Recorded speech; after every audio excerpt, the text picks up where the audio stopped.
challenge. So, guys, this is the simple trick that I know some people have used that have helped them. So don't panic, don't stress about it. Make sure you fill out your DS260 form in your home country, and when you get your 2NL or you are able to confirm your case number is due for an interview, then wait for your 2NL, and then once you get your 2NL, call your local embassy.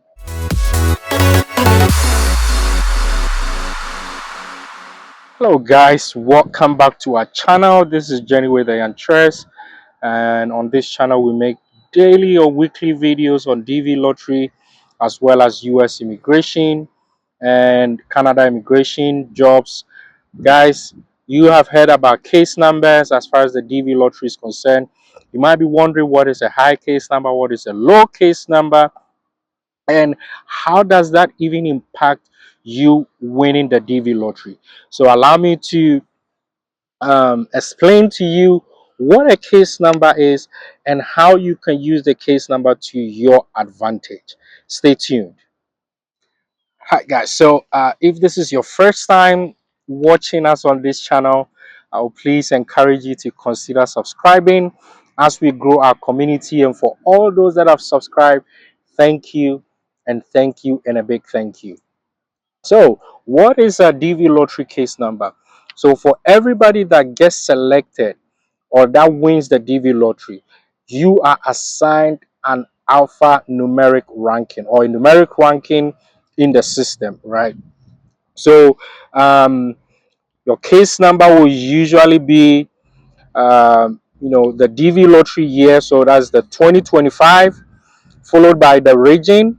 So if it's Africa, it's going to be AF, and then it's going to be followed by 5 or 6 digits, right? So depending on the number of selectees or the number of entrants.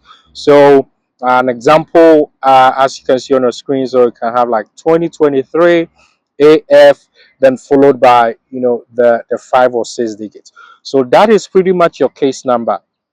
And your case number is very important because that's what you are going to use in filling out your DS260 form as well as going for your interview, right? So the simple difference between a high case number and low case number is that a high case number means that that the 5 digits after the region, the initial of the region, is high. So 50,000, 60,000, 70,000, 90, that is so high. And a low case number is a number that is pretty much that is low. So that's kind of like the difference between a high case number and low case number. So you'll be wondering, or you might be asking, so what is the importance of the case number? Why do I even need a case number? Right? You need this case number to be able to track your DV visa appointment, priority appointment date, right? So priority appointment date. And so you have to go to the Visa Bulletin, which I'm going to show you here in a little bit. So meaning the lower your case number, the higher your chances of getting an interview date faster.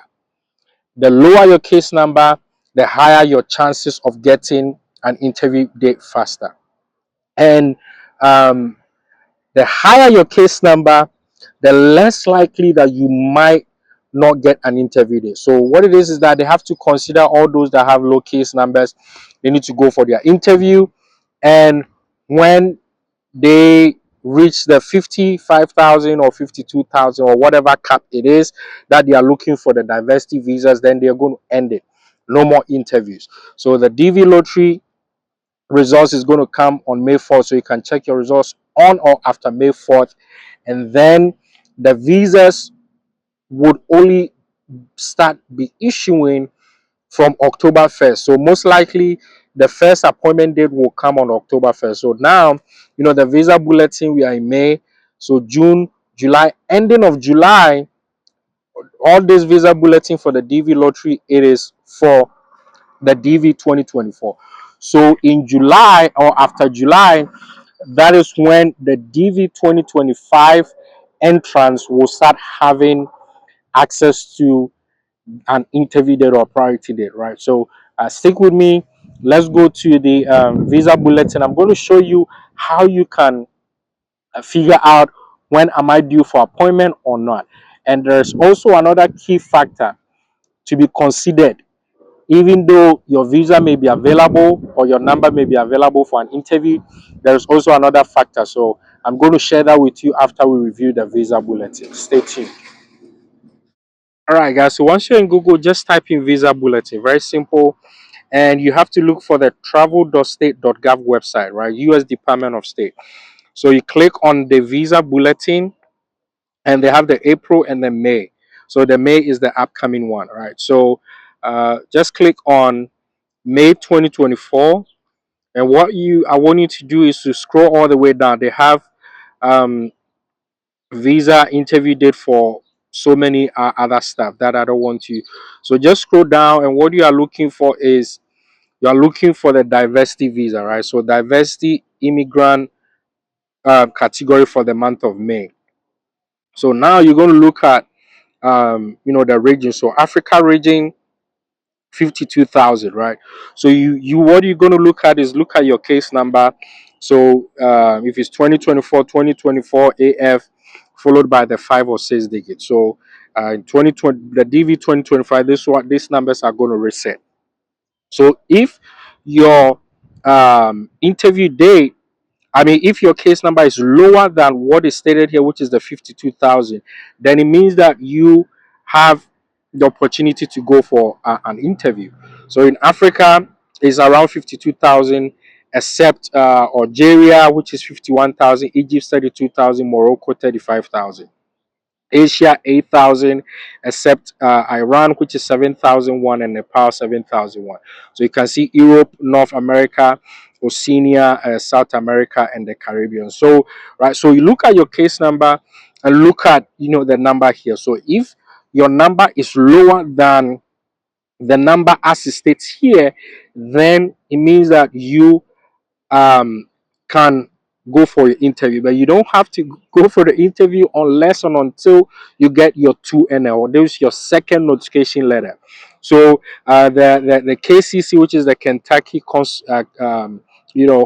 consular center, they are also monitoring this. And then once your number becomes eligible, available, you would get your second notification letter. So don't rush to go book an interview if you don't have this second notification letter. All right. So let me tell you one other factor that you need to consider when it comes to booking your interview day. Okay, so that's how you check to your case number to match it against the visa bulletin. And as I said, even if your case number is available for an interview, you still cannot book an interview if you don't have your 2NL. So you have your 1NL, which is the first notification that you get when you check your results, and then your 2NL is what gives you access to go for the interview. So I know some of you might be wondering, I have like 19,000, or maybe my number is 20,000, but I still don't have an interview there. But somebody is at 25,000 and they have an interview there. So the performance of your embassy also counts. The performance of your embassy also counts a lot. And what I mean by the performance is that, after the COVID-19, there are so many embassies around, the US embassies in a lot of countries that are worse performing. They are performing very badly because they have a backlog of cases, right? They have a backlog of cases. And, if you go look at the processing times, the ones that are being shown on this screen right now, it is just for the non-immigrant visas. So you can check countries like Ghana compared to Abidjan, Togo, and some other places. So for example, in Ghana, it is a lot of wait time, but the DV lottery visa, which is an immigrant visa, is somewhat different from the non-immigrant visa. So there's a possibility that you might still get an interview. So this is what I want you to do. If you get um, your 2NL, right, and it's time for you to submit the interview or pay your visa processing fee, what I'd like you to do is to call your embassy and ask them, what time can I get an interview? Right? Ask them. If the time is going to be too far off to the extent that you might miss the deadline, which is all visas must be processed by September 30th, 2025. Mind you, the faster you act, the more likely you can get your visa. Right? So you need to confirm all your documents and whatnot, but you also need to act as fast as possible. If it's going to be a delay, then you have to transfer your DS260 form. That's why in my other video I said, don't fill out your DS260 form, because you need to fill that one out to ensure that um, you are going to be placed in the queue or in the system to be able to have access to an interview date, right? So fill it out. If you're in Ghana, if you're in Kenya, Uganda, regardless of the wait times, fill out your DS260 form. But when you get your 2NL and it's time for you to book your interview, now you'd have to call your embassy, your local embassy, and find out what time can I get. because because this DV lottery is an immigrant visa, there are certain things that you may need to consider. You cannot just go to another country. They might ask you for an address, and whether you have relations there and all that. If it's a non-immigrant visa like the student visa, I know people that have gone to other countries, because that you don't need a medicals and all that, so that is easy. And just walk in, go. People from Ghana have gone to Swatini, they've gone to Togo, because most of the French-speaking countries, they do not travel to the United States, right? They might go to a place that speak French. So you don't have a lot of people traveling for school or traveling just to go visit from French speaking countries. So like Abidjan, Ivory Coast, Togo, and all that, there may be a lot of spot. But because it is an immigrant visa, you will need to do medicals. And I'm not 100% sure if you can transfer your medicals from one place to the other. So you do your medicals in Ghana and go for an interview in Togo. So that's why I want to encourage you to fill out your DS260 form. And then when it's time for your interview, call the embassy and ask questions. When can I get? What if I want to transfer? Can I do my medicals in Ghana and transfer, or I need to do my medicals in the country that I'm going for the interview? And so if they give you all these answers, then what you have to do is that you need to now travel to that country and stay there for at least 30 days, get an address, build some connections, friends. So get their addresses so that you can, when you go to the embassy or the consular office, you can tell them that, yeah, you've been living here for the past 30 days. So this might not work for everybody. If you have a big family size, that might be a challenge. So guys, this is the simple trick that I know some people have used that have helped them. So don't panic, don't stress about it. Make sure you fill out your DS260 form in your home country. And when you get your 2NL, or you are able to confirm your case number is due for an interview, then wait for your 2NL. And then once you get your 2NL, call your local embassy and find out what is the earliest appointment that you can get. So no rush, no panic, and don't be checking the visa bulletin, because it's good to check the visa bulletin, but it might make you anxious. You might be nervous, asking questions. When am I going to get an interview? Even if the number is up and you don't have your 2 or you cannot go for an interview. So, guys, um, this is a quick video that I was doing about the case numbers, the high case numbers and the low case numbers. So, to give you a quick recap, the case number is simply a numeric ranking of your place among the selected DV entrants. And you'll be able to know whether it's a high or low case number by looking at the last 5 or 6 digits, and just by simple math, is it a high number, is it below 1,000, below 100, is it 20,000, tens of thousands, and what have you.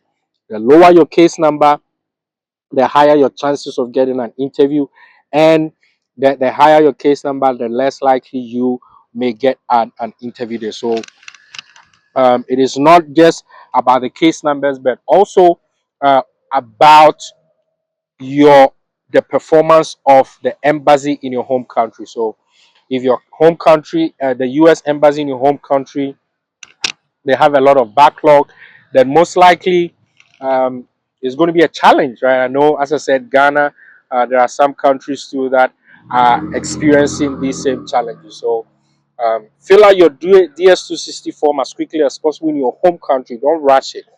When you get your 2NL, then you can take the necessary steps, calling your consular office and what have you. So, guys, thank you for sticking with us. Please consider subscribing if you haven't already subscribed. Thank you if you have subscribed. Please share this video, comment on this video. Let us know where you are watching from. Let us know what other types of video you want us to make. And until we come your way again next time, stay blessed.